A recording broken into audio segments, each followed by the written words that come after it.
battles in the Pacific from World War II today. Yeah, terribly ironic since we're here on Pearl Harbor Day, December the 7th, and this happened so long ago. What you're seeing here, scenes from Pearl Harbor, which was the event that got us into World War II. I was wondering this morning if there were any survivors of the Arizona. Of course, the Arizona, the Utah, and the Oklahoma were completely sunk on Pearl Harbor Day by the Japanese. I was wondering if there were any survivors of the Arizona who are still living. I think as of around this time last year, there were 2 or 3. And there's not many left. And the ones that are alive are like 96, 97, 98, something like that. So, they're not getting any younger for sure. But that was the date which would live in infamy.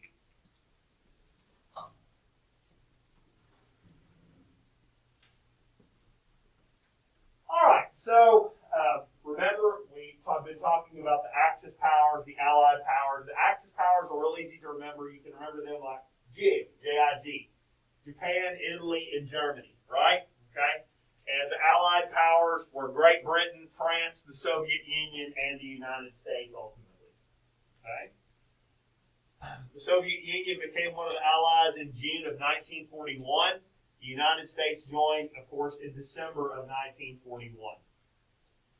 A lot of people don't know that Hitler actually admired America. Fewer people still realize that Hitler's train that he rode all over occupied Europe in, before America got involved in the war, was called America. Hitler's train was called America. He thought that America was just great until, of course, we went to war with him. Hitler was also quoted as saying that if the Jew causes me to go to war with America, I will be merciless to them. I will be merciless. Bless you. So, of course, after we declared war on Japan, Japan's ally, Germany, declared war on us. So, so everybody should have a pretty good working knowledge of who the good guys were and the bad guys were in World War II. So today we're talking about battles in the Pacific theater. We talked about European battles last week. Today we're looking at battles in the Pacific theater.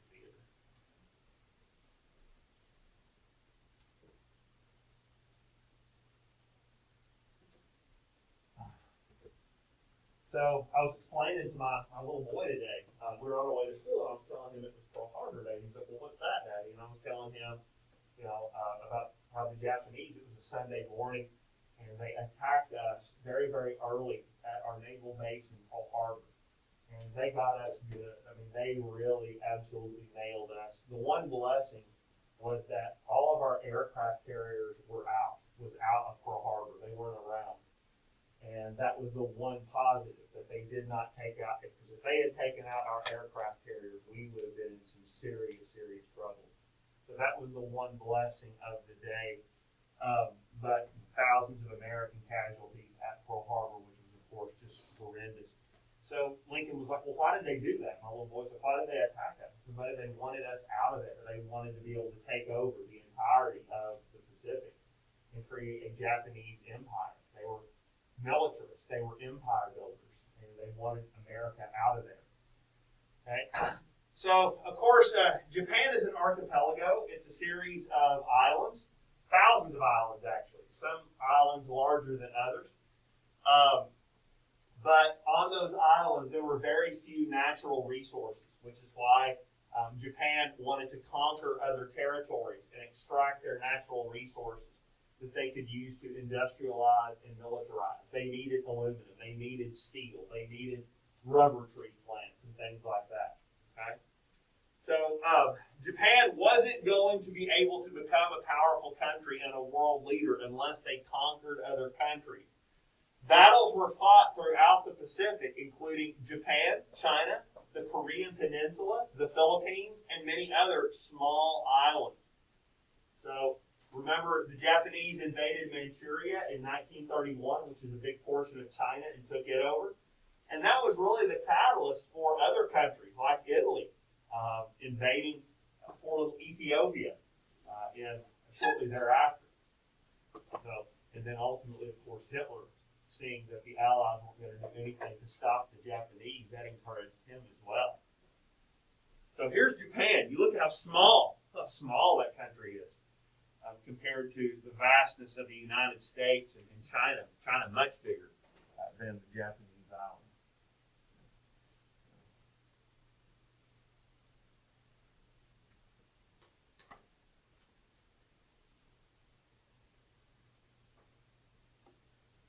All right. I mentioned Japan had already invaded Manchuria before World War II got started in Europe. 8 years before, actually. World War II in Europe doesn't start until September 1st, 1939, when Germany invaded Poland. In 1941, Hideki Tojo, the army general, the leading army general in Japan, became prime minister. He was really, truly the guy who was running the show. Yes, they had their emperor. They had their son of heaven. But the reality is that under this militaristic government, Tojo was really the guy who was calling the shots. Tojo wanted to attack the United States. Why? Well, the U.S. was neutral, but Tojo wanted to ensure the U.S. could not stop Japan from invading countries in the future. He decided to attack the U.S. Navy and sink enough ships to keep the United States from challenging Japan.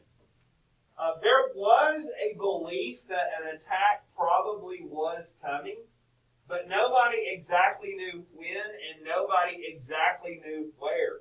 In fact, the Japanese had peace feelers, like negotiators that were talking to our government about, we don't have any plans for an attack, and we're not interested in war with you guys. And so there were a lot of people that were optimistic that maybe it wouldn't happen, but a lot of people that were in the know believed that it was just a matter of time. Some people thought the Japanese might hit us in the Aleutian Islands. The Aleutian Islands, you know how in Alaska, it has kind of that little J-looking string of islands? Those are the Aleutians, okay? And there's some pretty big U.S. naval bases in the Aleutian Islands. Some people thought that's where the Japanese might hit us. But no, as you guys know, they decided to surprise attack us at Pearl Harbor. Very important strategic naval base.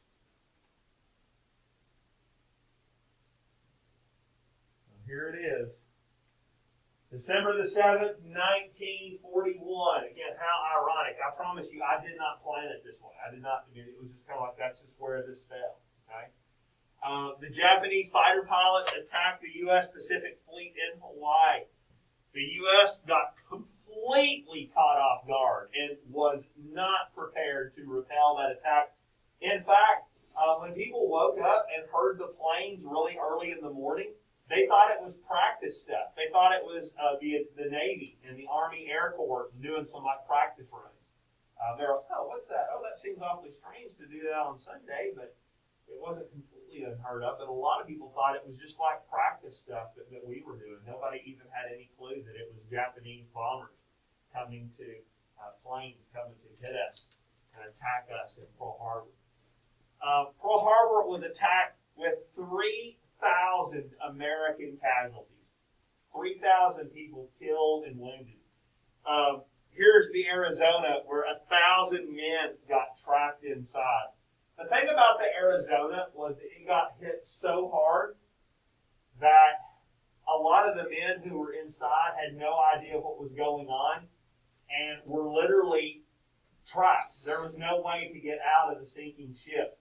The ship was sinking so quickly that many men just got caught. They had no way out and literally went down with the ship, entombed in a watery grave.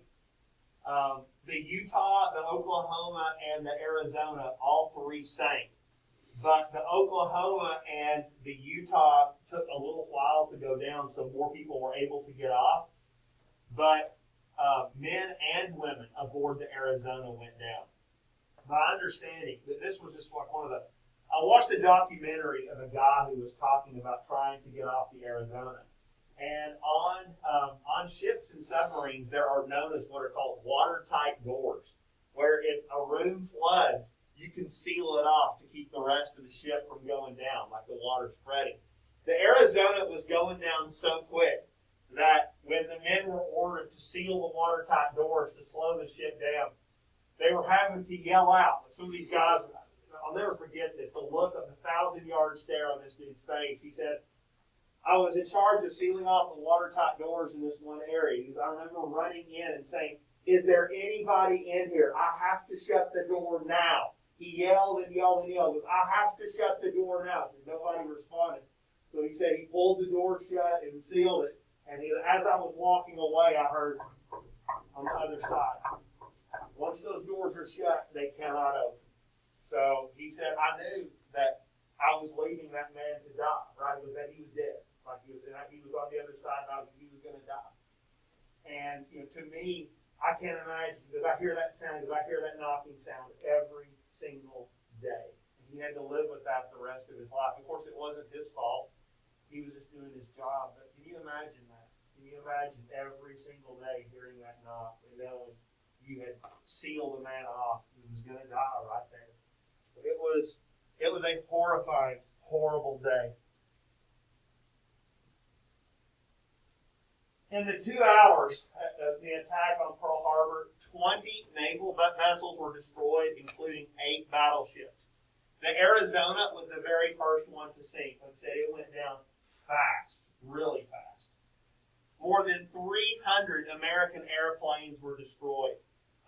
Other ships were badly damaged, including the USS West Virginia and the USS Tennessee.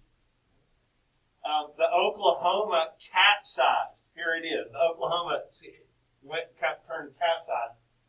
They tried after Pearl Harbor to get it upright again and repair it, but it was too badly damaged, so it was no longer serviceable. The USS Maryland, which also got damaged, was in the back. A lot of people don't know that the Japanese also used mini submarines to slam torpedoes into American ships at Pearl Harbor. They had these tiny submarines, mini subs.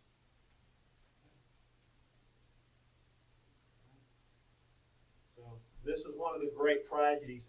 The only thing in my lifetime that can compare to this would be 9/11. The level of shock and complete and total just horror that unfolded. This is also only the second time in American history that martial law has been declared. Does anybody know what martial law is? Yeah. It's like, you have no rights. The Bill of Rights is suspended. The Constitution of the United States is suspended. The only other time this has happened was during the Civil War, when Lincoln suspended the bill, declared the habeas corpus null and void. And during martial law, if you look at a policeman or a member of the military the wrong way, they can grab you, throw you into prison, and hold you indefinitely. They don't have to charge you with anything. They don't have to read you your rights. You have no rights. The military governor of Hawaii declared martial law during the attack on Pearl Harbor. I thought we were almost going to have it called on 9/11. I truly believe we were getting ready to have martial law declared. That's when you go home and stay there.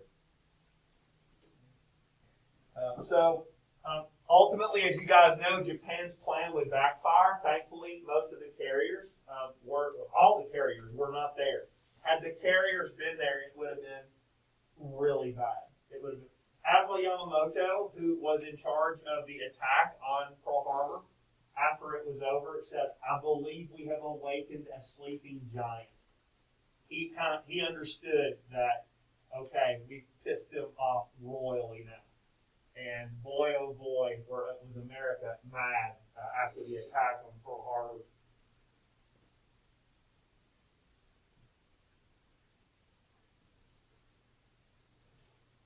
All right. So why, even though they got us, they did. They hit us hard. So why was it ultimately not a complete success? I mentioned aircraft carriers were viewed as the most important naval vessel. Thankfully, the U.S. aircraft carriers were not at Pearl Harbor during the attack. Japan also failed to destroy oil storage facilities, shipyards, and the submarine docks. So the U.S. was able to recover relatively quickly. What did Japan do? As I mentioned, Yamamoto said all they accomplished was awakening the sleeping giant. Oh boy, to say we were mad would be an understatement. And as you guys know, Japan is ultimately going to pay for this devious attack big time. Hundreds and hundreds of thousands of lives this is going to cost the Japanese. Big, big, big mistake.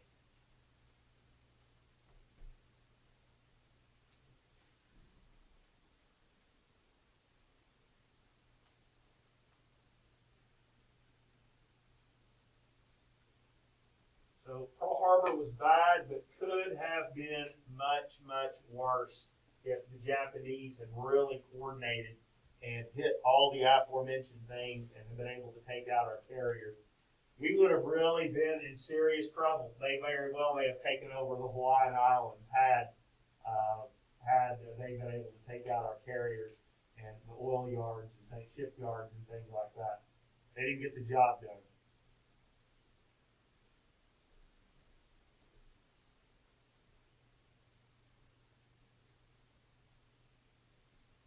All right. So once we did declare war, once Congress did declare war on December the 8th, 1941, on June the 3rd, 1942, Japan attacked the Aleutian Islands to create a diversion from their real target. Here are the Aleutians right there. I mentioned these just a minute ago, right in here. Those are the Aleutians. Okay. Their real target was the Midway Atoll on June the 4th. Okay. The U.S. did not fall for it. We knew that the Imperial fleet would attack Midway because they had broken the Japanese naval code. We could translate their code. The U.S. Pacific Fleet had battleships placed in strategic places just waiting on the Japanese Imperial fleet. And here's the USS Yorktown being attacked by Japanese bombers at the Battle of Midway. If you've ever been to Charleston, South Carolina, you can actually see the Yorktown stationed out in Charleston Harbor. You can actually see it sitting out there today from the shore. You ever been to Charleston before?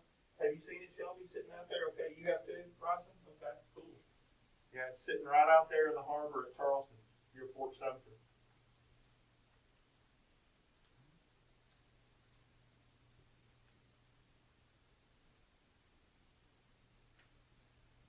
The American victory at the Battle of Midway would be the turning point in the war in the Pacific. Remember I told you that the turning point in the war in Europe was the Soviet victory at the Battle of Stalingrad. The turning point in the Pacific was the U.S. victory over the Japanese fleet at Midway.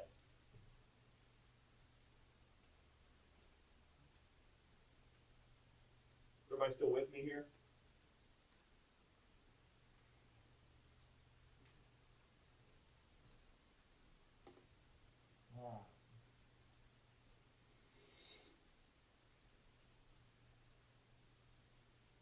All right, so here we have Japanese bombers trying to take out the American ships at the Battle of Midway, the USS Atlanta and USS Phelps that were part of the campaign. The Japanese cruiser Mikuma, you can see that we've just bombed the living crap out of it. Look how badly damaged it is. The battle lasted for 3 days until the Japanese finally gave up. In all, the Japanese fleet lost 4 carriers, 250 aircraft, and over 5,000 casualties. The Pacific Fleet lost 147 aircraft and about 300 casualties. Okay? So even though America did suffer losses, the Japanese really got hit big time. Midway was a huge turning point in the war in the Pacific with the American victory at Midway.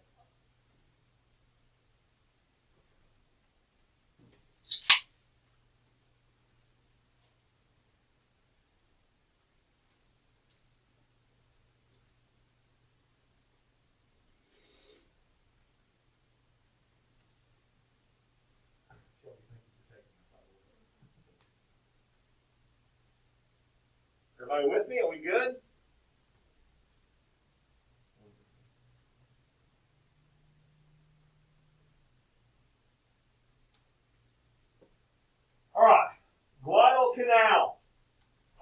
7th, 1942 through February the 9th, 1943. Japan controlled much of Southeast Asia and was beginning to threaten Australia, who was a key U.S. ally. The first battle that U.S. actually attacked Japanese forces. We surprised the Japanese, but Japan did not give up.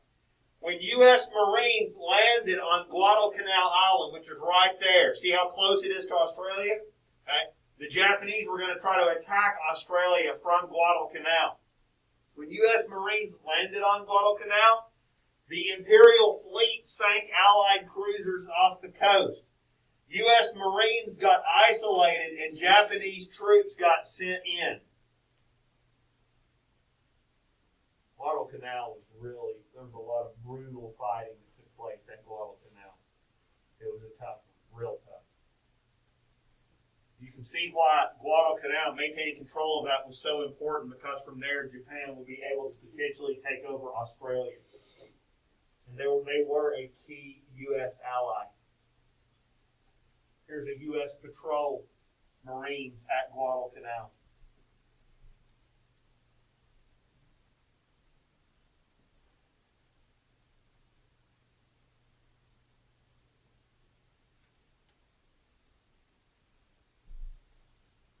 My cousin's grandfather was part of Guadalcanal. It was interesting to hear him talking about being there.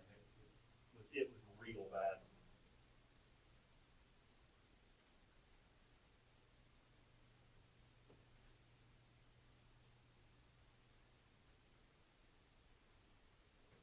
Here's the USS Wasp being attacked by the Japanese. 2 Japanese planes being shot down. In mid-November, Japan sent in an additional 10,000 troops. The Japanese were unable to advance, ultimately having to retreat. This loss marked the first time Japan actually lost land in World War II.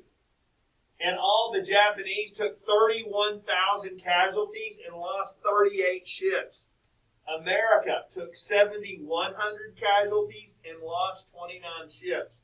But now the Japanese are losing territory, and that's very significant. My wife's grandfather was in the Pacific Theater in World War II. He was in the Navy. And I remember hearing him talking about depth charging Japanese subs, where they would roll off big barrels of gunpowder that were set to explode at a certain depth. And when they knew, using sonar, that there was a Japanese sub in the area, they would start depth charging. He said sometimes this could go on for hours. And those barrels would roll off the back of the ship and drift down toward the bottom and blow up. He said, you hear boom, boom, boom, boom. And then sometimes you'd hear what sounded like a tin can tearing. He said it was a metal sound, like metal tearing, because you knew you had hit the sub and sunk the sub under the water. He said that's when you knew you had hit it. It sounded like a big tin can tearing. And they'd be depth charging off the back of those American ships.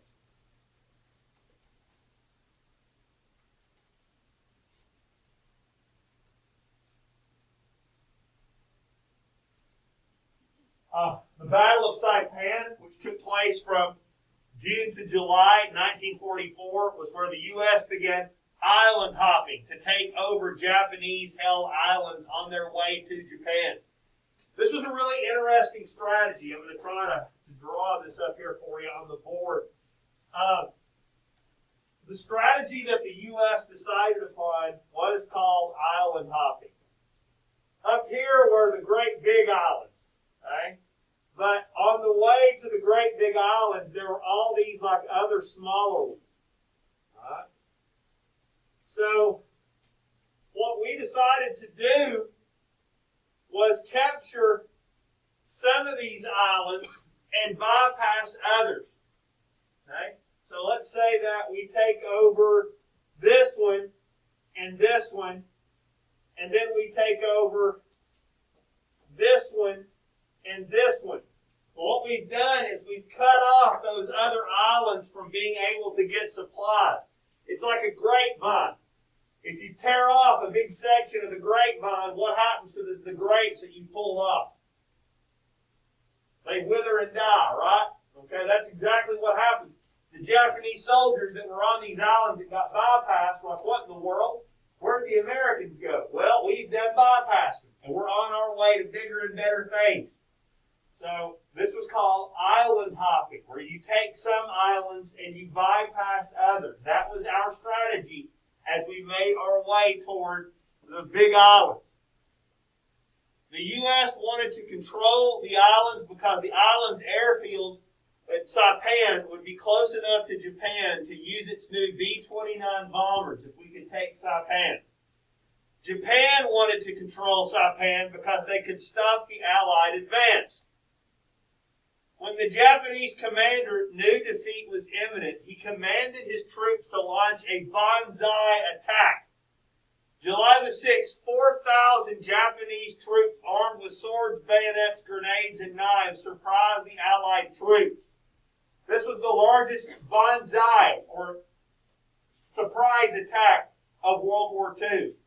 30,000 Japanese troops defended Saipan. When the battle was over, less than 1,000 remained alive. Many committed suicide, as did thousands of civilians. Don't think about the Japanese the way we think about life and death. Okay? The Japanese believed, you guys remember, I don't know how much y'all know about the old samurai, the way of the samurai. If you are dishonored or if you lose a battle, there was no such thing as prisoners. You didn't take prisoners. The samurai that had defeated you would graciously stand back and let you carry out what was called seppuku, where Japanese samurai carried two swords, one big long sword for battle and short sword for ritual suicide. So you take out the short sword, you slam it into your stomach, and you spill your guts, you bleed to death. So that was honorable. That was not seen as humiliating. So you didn't take prisoners. The enemy stood back and let you kill yourself as honorable. Okay? So the Japanese didn't understand the concept of being taken POW. That was foreign to them. So this is why there were so few Japanese POWs. They killed themselves. And if they could take you with them when they killed themselves, that was better. Okay? So this is why so few Japanese casualties. So this, it's like we're all going to die, so let's just go out taking as many Americans with us as we possibly can. That was seen as honorable. The Japanese were telling the women, men, women, and children that the American troops were cannibalistic. They ate Japanese babies, ate those Japanese children. And so the Japanese men, women, and children, civilian population, were also prepared to die too because they preferred death, suicide, to giving in to the Americans, giving up to the Americans.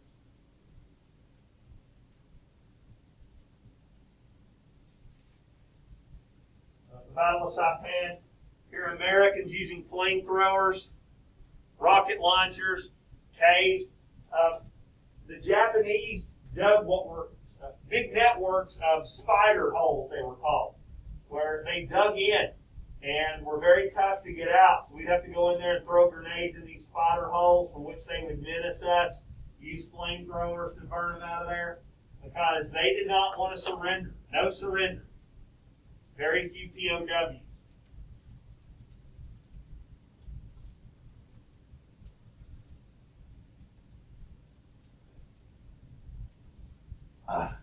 The Battle of Philippine Sea took place from June of 44, from June 19th to June 20th, 1944. It took place off the coast of Saipan, one of the biggest aircraft carrier battles of World War II. Here we have Japanese aircraft carriers under fire and naval vessels under fire. Here we have a Japanese airplane being shot down. The Imperial Fleet and the Japanese Air Force were critically damaged at the Battle of Philippine Sea. Japan planned on delivering more troops to Saipan, But with a loss in the Philippine Sea, the U.S. would control the seas around the Saipan Island, which made it impossible for them to ultimately bring reinforcements. So the American victory at Philippine Sea prevented the Japanese from reinforcing Saipan. And once we captured Saipan, we could use American B-29 bombers to bomb the living crap out of the main Japanese island.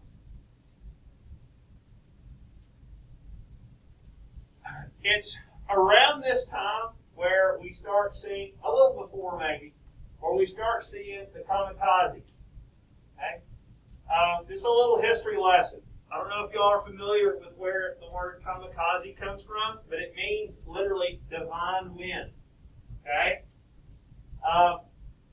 In the 13th century,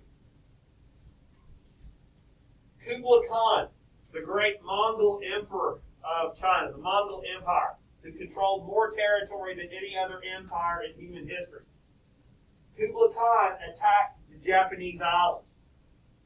And before the ships landed, a hurricane, typhoon, destroyed Kublai Khan's fleet.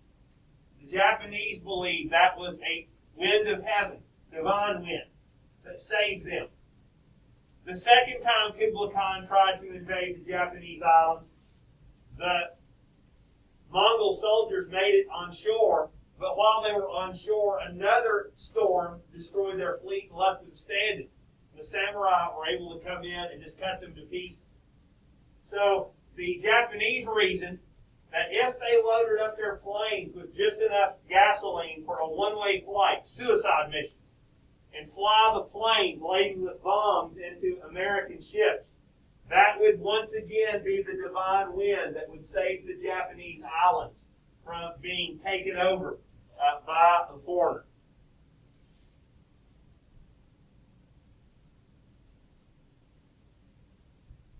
Right. Leyte Gulf, October the 23rd through the 26th, 1944, was the largest naval battle of World War II. Some consider it the greatest naval battle in human history. It's the first battle where the U.S. witnessed the kamikaze, as I mentioned, or the suicide attacks, which tells you the Japanese know they're in trouble and they're getting desperate. Remember, in this culture, in our country, suicide is a taboo. We don't like to talk about it. In Japan, like I said, that was seen as honorable. You're giving your life for Japan. You're putting country before self. And you're going to take out as many Americans as you can with you. So this was not seen as a bad thing. This was seen as an honorable alternative to living in shame. So suicide run. Suicide run. Sometimes the kamikazes would be shot down. Sometimes they wouldn't be shot down. Sometimes they'd slam right into that American ship and cause great damage, fires, and death of American sailors. The Leyte Gulf is right here. Here are the main Japanese islands right there. There's Leyte Gulf.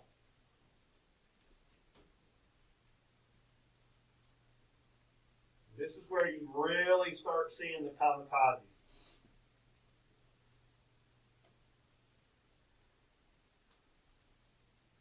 All right. Everybody still with me? Good.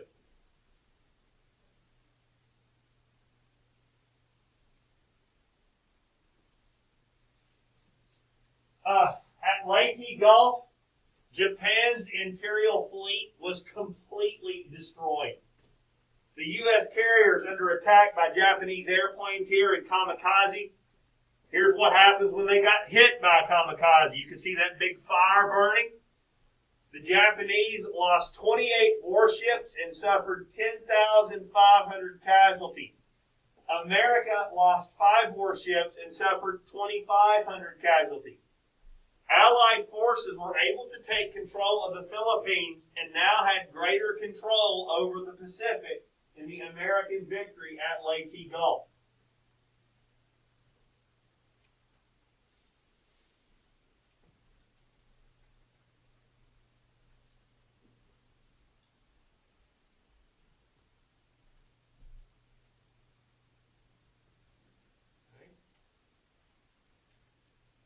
So island hopping, moving. Yes, Jake. Yes, moving from one island to the other, capturing some, bypassing others, cutting them off from supply.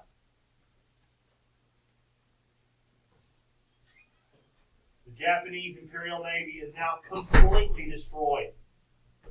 We can start moving in for the kill shots. Are you still with me here? Good.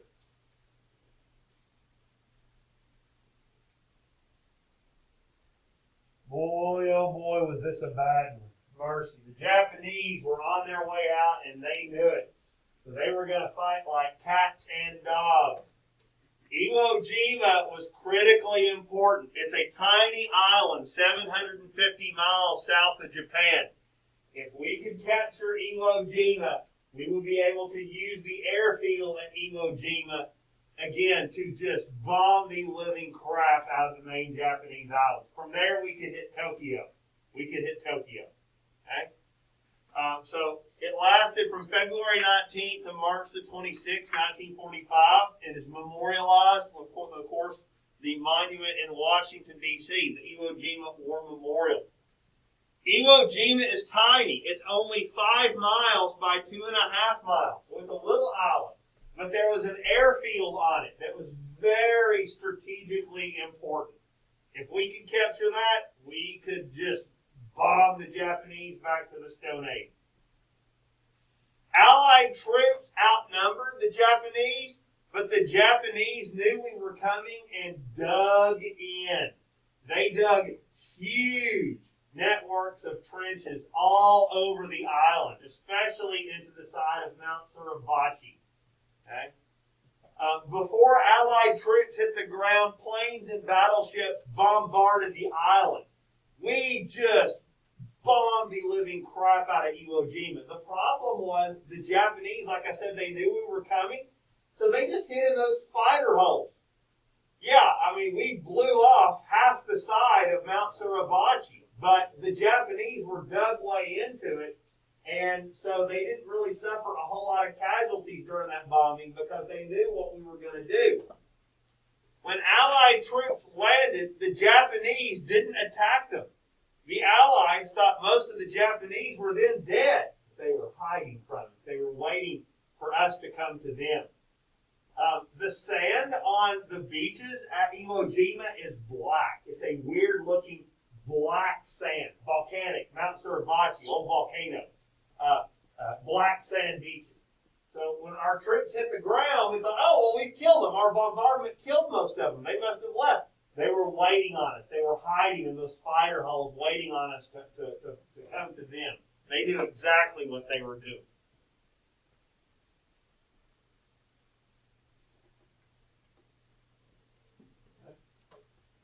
So here you can see, there's Mount Suribachi right there. Okay? Here you can see the huge American invading army. U.S. naval vessels approaching Iwo Jima for invasion. There's Mount Suribachi right there. However, the Allies were wrong about the Japanese being dead. They were very much alive and well. They changed their tactics, fighting from dugouts, caves, and tunnels. The Japanese hid until the Allies made their way inland, and from there they began launching surprise attacks. Sometimes the Japanese would play dead. They would pretend to be dead. And whenever Americans would walk up and roll them over, they would grab hold of you, pull the pin on a grenade, and blow both of you up. Okay? So it wasn't enough just to think, well, that guy's dead. You had to plug. I mean, it sounds, see a Japanese guy in there, you better shoot him in the head because he may jump up and kill you. It's a surprise attack. So, this is where you start seeing the Japanese true desperation. They were really desperate, and the more Americans they could kill and take with them, the better, according to them. Okay. Iwo Jima was real tough. I think a lot of people think that when we raised the flag over Mount Suribachi, which is now the Iwo Jima Memorial, a lot of people think the battle was over. No. All that did was piss the Japanese off. The other Japanese could see that American flag go up, And so the Japanese that were on the other end of the island, all that did was make them mad. And so that fighting was absolutely brutal and went on a lot longer than I think a lot of the Americans believed it would go on.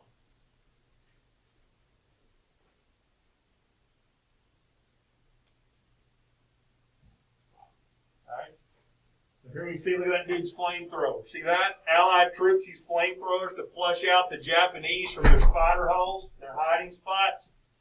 Allied troops used heavy artillery to fire on those hiding spots. Very, very, very difficult. Brutal fighting. Absolutely brutal fighting. How frightening to know an enemy that you're fighting could care less whether they live or die. They're prepared to give their life. I think every one of those Japanese soldiers knew they were going to die. And what they were determined to do was take as many of us with them as they could. That was their goal. That would be very frightening to face an enemy who had committed themselves to die, and that their goal was to take you with them. That would be very frightening.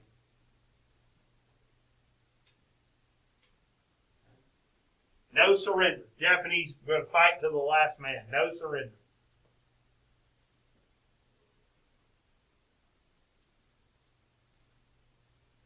Iwo Jima, here you see Allied planes providing support for ground troops by bombing the Japanese.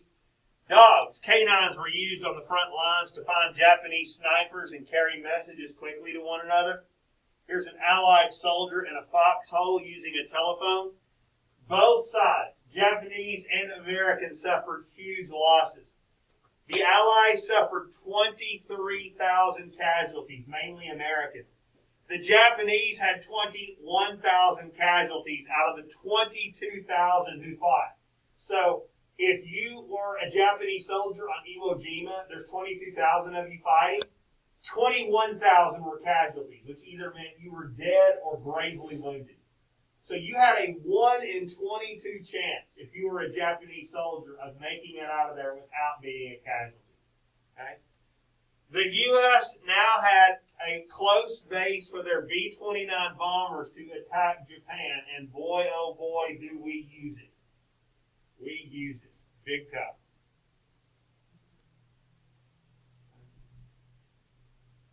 So even though both sides suffered huge losses, America now really had a close proximity to just bomb the main Japanese islands at will.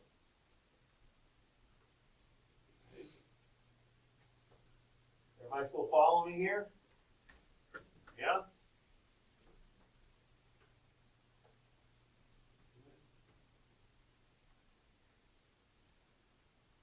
There's a movie I highly recommend. It was directed by Clint Eastwood called Letters from Iwo Jima. And it's from the Japanese perspective. It's from the Japanese side, the way they saw the Americans coming in from Iwo Jima, which is really something. It's kind of like, when we always watch movies, it's from the American point of view. This is from the Japanese point of view, or vantage point. It is really something to see the big American fleet appear off Iwo Jima. Really, they highly recommend Letters from Iwo Jima. Okinawa was another very important, strategically important island from which we could also bomb Japan even closer. It was from April the 1st, 1945 to June 22nd, 1945, and was one of the bloodiest battles of World War II.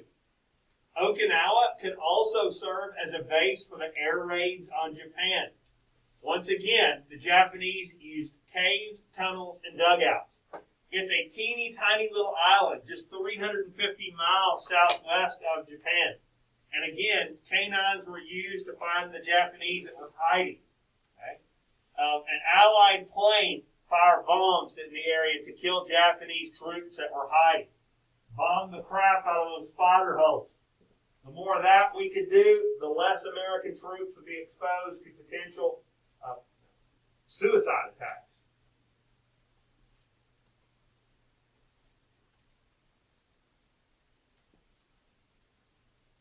At this point, the Japanese know that their days are numbered, but they are prepared, folks, to fight to the very last man, woman, and child.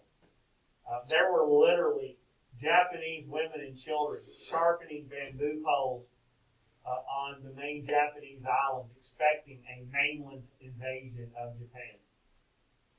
They were ready. Every one of them were just ready to die. They thought they were going to die, but they were going to take as many of us with them as they could.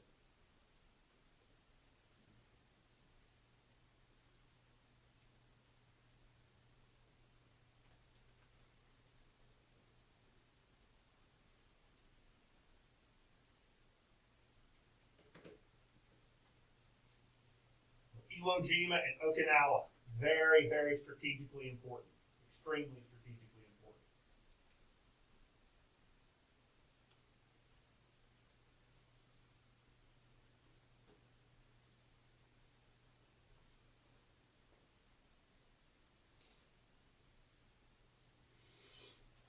Okay, we good here?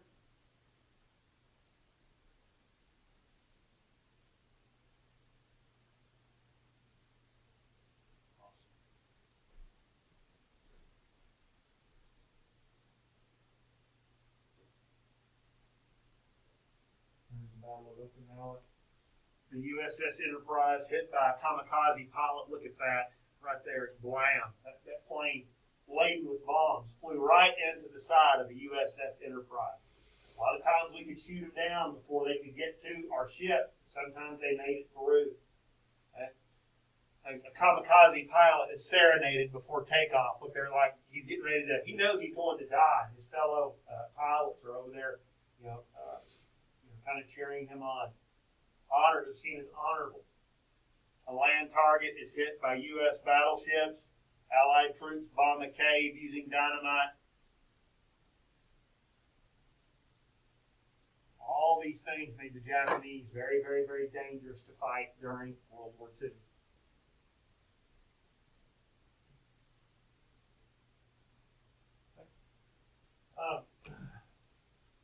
Battle of Okinawa resulted in 70,000 Japanese casualties, 40,000 Allied casualties, and 100,000 civilian casualties. The bloodbath in Okinawa was a major factor in President Truman's decision not to invade the Japanese island. President Truman decided not to risk thousands and thousands of American lives by invading. So he was told, President Truman was told, sir, we have a weapon. We have an atomic bomb. We've tested it. It works. And if you are weighing human life, how do you weigh human life? And President Truman was told, guys, the estimates that I have heard are anywhere from 250,000 to 500,000 American casualties we would have taken had we tried to invade the main Japanese island. So if you're Harry Truman, put yourself in his shoes.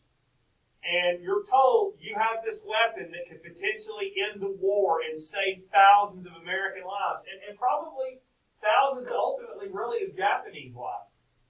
Okay? You really can't blame the guy for making the decision that he made. Okay? His job was to protect American soldiers and end the war quickly. So he makes the decision to drop atomic bombs on Japan. Okay?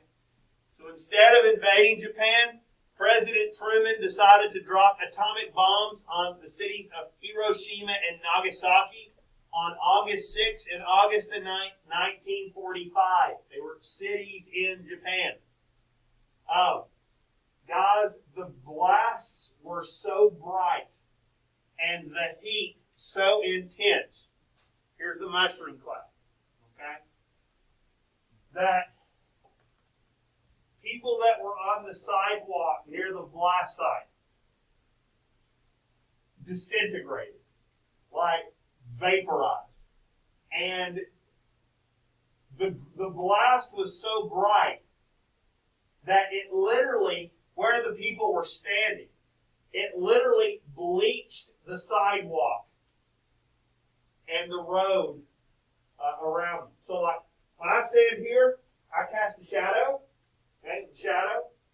The blast was so bright that it bleached everything around me. It burned their shadows into the ground. Where you had people like this. And to this day, you can still see those shadows on the ground in Hiroshima and Nagasaki of human beings like that, where their shadows were burned into the ground by the area around their shadow being bleached. That's how bright the blast worked. If you weren't killed outright by the atomic bomb, if you were anywhere near the blast, the radiation from the bomb was probably a more horrifying death. At least those people that burned up and were disintegrated went quickly. Cancers, people burning, like their skin literally melting off from the radiation and the fallout.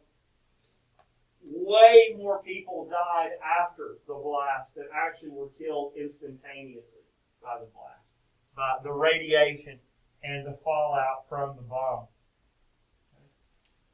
Does anybody know where, there was actually a couple places, but the biggest place where the atomic bomb was created? Oak Ridge, the secret city. Does anybody know what the project was called? Manhattan Project, which we're going to be talking about real soon, probably tomorrow a little bit. Okay? All right, so go ahead for me, if you will, and submit those notes for me.